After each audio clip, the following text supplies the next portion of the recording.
There's new life in our worship. There's new life in our service. The Spirit of the Lord has Good morning, viewers. Welcome to my brief devotion titled Fresh Bread. And I do hope that it makes an impact in your life as you begin a new day in Christ. Many people in this world come to Jesus Christ for what He has and not for what He is. It is very much like a poor woman going after a prince only to get into his palace. But Jesus Christ is looking for those who truly love Him. In one of the commandments, Jesus exhorts us to love the Lord with all our heart, with all our mind, and with all our soul, isn't it? Are Christians required to seek the feet of the Lord as some would like to?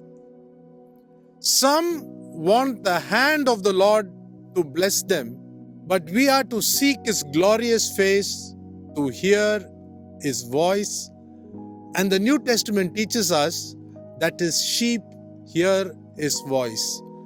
Read the Gospel of John chapter 10 verse 27.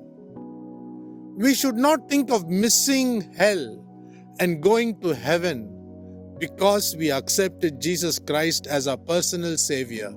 This would look as though we were very smart enough to take the right decision to go to where Jesus is.